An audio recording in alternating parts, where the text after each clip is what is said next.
Assalamualaikum warahmatullahi wabarakatuh. Perkenalkan, nama saya Rusmini.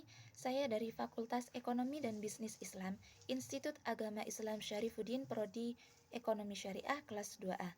Saya akan menanggapi sebuah video dari Dr. Abdul Wadud Nafis LCMEI tentang ekonomi dua sektor atau ekonomi tertutup tanpa kebijakan pemerintah. Secara teoritis, ekonomi itu terbagi menjadi 3 macam. Yang pertama, ekonomi dua sektor, yakni ekonomi tertutup tanpa kebijakan pemerintah. Kemudian ekonomi 3 sektor, yakni ekonomi tertutup dengan kebijakan pemerintah. Kemudian yang ketiga, ekonomi 4 sektor, yakni ekonomi terbuka. Di sini saya akan menjelaskan tentang ekonomi dua sektor atau ekonomi tertutup tanpa kebijakan pemerintah. Ekonomi dua sektor itu sendiri merupakan perekonomian yang terdiri dari sektor rumah tangga dan juga sektor perusahaan, dan di mana tidak ada hubungannya dengan pemerintahan maupun juga luar negeri. Dan ini merupakan bentuk paling sederhana dari analisis makroekonomi, di mana masyarakat yang memproduksi, kemudian masyarakat pula yang mengkonsumsi. Dan pemerintah itu tidak mengambil pajak atas apa yang telah diproduksi oleh masyarakat, dan masyarakat ini memproduksinya itu secara mandiri. Jadi rumah tangga produsen bisa mendapatkan keuntungan dari konsumen dengan cara menjual barang atau jasa kepada konsumen.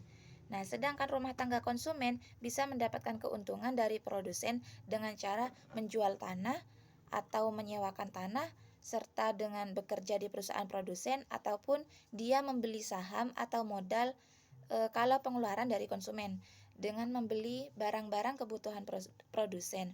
Misalnya membeli beras atau membeli alat-alat transportasi. Kemudian adapun aliran pendapatan dalam ekonomi dua sektor. Yang pertama yaitu sektor perusahaan menggunakan faktor-faktor produksi yang dimiliki oleh rumah tangga. Kemudian sebagian besar pendapatan rumah tangga tersebut akan digunakan untuk konsumsi. Nah, sisa pendapatan rumah tangga yang tidak digunakan untuk konsumsi itu ditabungkan dalam institusi-institusi keuangan. Dan kemudian pengusaha akan melakukan investasi dan akan meminjam tabungan dari rumah tangga yang dikumpulkan oleh institusi-institusi keuangan sebelumnya. Kemudian hubungan antara konsumsi dan juga pendapatan. Pendapatan rumah tangga merupakan faktor terpenting dalam menentukan tingkat pengeluaran. Artinya, ketika rumah tangga belum mendapatkan pendapatan sama sekali, pasti akan mengkonsumsi bukan untuk memenuhi kebutuhan, tetapi ketika sudah mempunyai pendapatan, maka pengeluaran akan naik. Nah, sampai pada masa tertentu ada titik keseimbangan dan kemudian terus berkembang. Nah, jika pendapatan semakin naik, maka pengeluaran konsumsi juga akan semakin naik. Semakin naik, maka bisa menabung dengan nominal yang semakin besar. Jadi semakin naik pendapatan, maka kita juga akan bisa menabung dengan nominal yang lebih besar. Nah, artinya apa? Yang pertama, pada pendapatan yang rendah, rumah tangga akan mengambil tabungan. Nah, ini berarti rumah tangga itu harus menggunakan harta atau tabungan masa lalu untuk membiayai konsumsi. Kemudian yang kedua, kenaikan pendapatan menaikkan pengeluaran konsumsi. Sisa pertumbuhan pendapatan ditabungkan. Kemudian yang ketiga, dan pendapatan itu kan tinggi, pendapatan yang tinggi rumah tangga itu bisa menabung. Nah, di mana juga ada kecondongan mengkonsumsi marginal dan juga kecondongan mengkonsumsi rata-rata, dan juga ada kecondongan menabung, di mana juga ada kecondongan menabung marginal dan juga kecondongan menabung rata-rata. Fungsi dari konsumsi dan juga tabungan yang pertama, yaitu untuk suatu fungsi yang menggambarkan sifat hubungan antara tingkat konsumsi rumah tangga dalam perekonomian dengan pendapatan nasional, dalam tanda kutip pendapatan disposable. Kemudian yang kedua, fungsi tabungan yaitu sesuatu untuk menunjukkan hubungan antara tingkat tabungan rumah tangga dalam perekonomian dengan pendapatan nasional, dalam tanda kutip pendapatan disposable. Kemudian investasi dan fungsi investasi. Investasi itu sendiri terkenal dengan penanaman modal yang merupakan komponen kedua untuk menentukan pengeluaran agregat.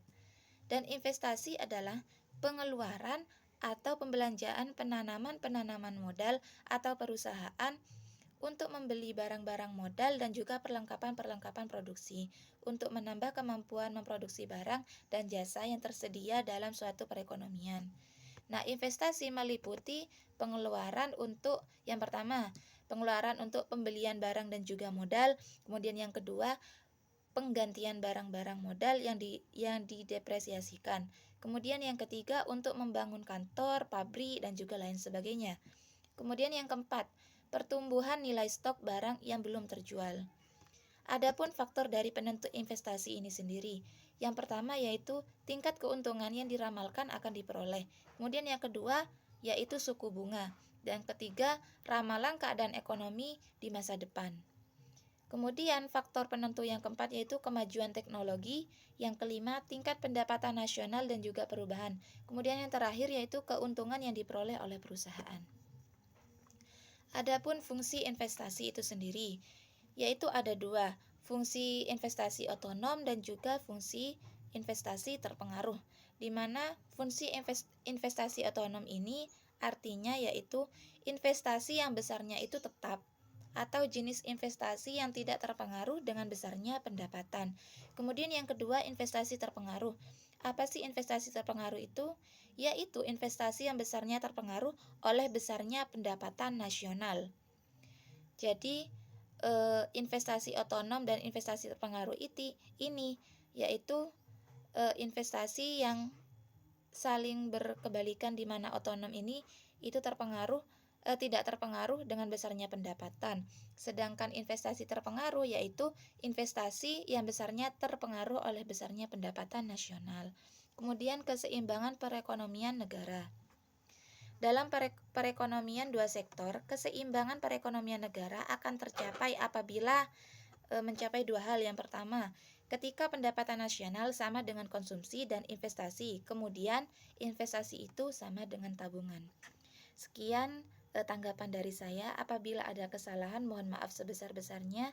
Terima kasih. Wabillahi taufik wal hidayah. Wassalamualaikum warahmatullahi wabarakatuh.